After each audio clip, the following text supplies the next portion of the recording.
করোনাকালে উত্তরের বিভিন্ন এলাকায় বেড়েছে বাল্যবিয়ের প্রবণতা। মহামারীতে স্কুল বন্ধ থাকায় অনেক বাবা মাই কম বয়সী মেয়েদের বিয়ে দিয়ে দিচ্ছেন।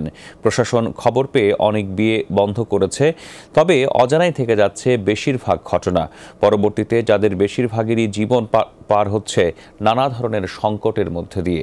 নাজমুল হোসেনের 2 পর্বের রিপোর্টের প্রথম পর্ব আজ। পারিবারিকভাবে আয়োজন, নেমন্ত্রণেও আসেন শখানেক অতিথি। শেষ পর্যন্ত জাঁকজমকভাবে হয় কুড়িগ্রামের ভুরুঙ্গামারী উপজেলার পাগলারহাট গ্রামের হামিদুল মিয়া আর পূর্ণিমা খাতুনের বিয়ে। বরের বয়স মাত্র 18 আর পঞ্চম শ্রেণী পর্যন্ত পড়া কোণে পেরিয়েছে 11-র ঘর। বাল্যবিয়ে, অথচ গ্রামের কেউ প্রকাশ্যে প্রতিবাদ করেনি। কোন জায়গায় বিয়ে করছে তাও বলে নেই, এটা সত্য কথা মিস করেন না। আমাকে ছবি ভিডিও তুলেন না, এলাকার লোক আছে ওনাদের বলেন, আমাকে কিছু বলেন না। পড়াশোনা কতদিন আগে বাদ দিছো? বেশি দিন না, অল্প। বয়স কত? 18-19।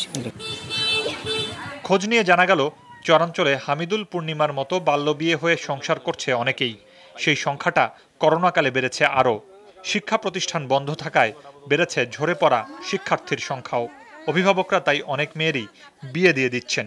করোনার জন্য স্কুল বন্ধ, তার জন্য বিয়ে দিচ্ছি। ঘর ভালো বেশি দুইটা। এটি বড় করে তাহলে ডিমেন্স হবে বেশি, কিভাবে বিয়ে দিবি? তার জন্য ছোটতে মানে 2-4 বছরতে বিয়ে দেয়। লেখাপড়ার ইচ্ছা আছে, কিন্তু পারিবারিক সমস্যার জন্য বিয়ে দিচ্ছে, গরিবের জন্য। ক্লাস 8-এ থাকার কারণে আমার বিয়ে হয়েছে। তারপরে 1.5 বছর হলো বিয়ে হবার। একটি বেসরকারি উন্নয়ন সংস্থার তথ্য, 2017 সালের ডিসেম্বর থেকে 2020 সালের আগস্ট পর্যন্ত কুড়িগ্রামে বাল্যবিয়ে হয় 2600টি। বিয়ে বন্ধ হয়েছে 961টি। 2020 সালের জানুয়ারি থেকে আগস্ট পর্যন্ত বাল্যবিয়ে 339টি আর বন্ধ হয় 71টি। শুধুমাত্র আগস্টেই হয়েছে 47টি বাল্যবিয়ে।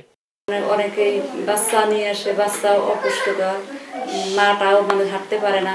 বাচ্চা হওয়ার পরে আরো বেশি সমস্যা দেখা দেয়। স্থানীয় জনপ্রতিনিধি আর আইন শৃঙ্খলা রক্ষাকারী বাহিনীর সদস্যরা বলছেন, আইন অমান্যকারীদের বিরুদ্ধে তাদের অবস্থান শক্ত। কোনো সময় একটু ভুয়া কাজী থাকে বা ইমামরা থাকে, আমিন ধরে বিয়ে পড়ায় দেয়। আইনগতভাবে দেখা তাদেরকে পরে ধরা যায়। নিয়মিতভাবে সচেতনতামূলক কর্মসূচি চালানো হয়। বিশেষ করে বিভিন্ন এনজিও প্রতিনিধি যারা আছেন তাদের নিয়ে একটি প্ল্যাটফর্ম তৈরি করা হয়েছে, যাতে কুড়িগ্রাম জেলা আমরা বাল্যবিবাহ প্রতিরোধ করতে পারি। ছোট বড় মিলিয়ে কুড়িগ্রামে চর রয়েছে 4 শতাধিক। মূলত বাল্যবিয়ের প্রবণতা এসব এলাকাতেই বেশি। মুর্শিদুজ্জামান হিমু, যমুনা নিউজ।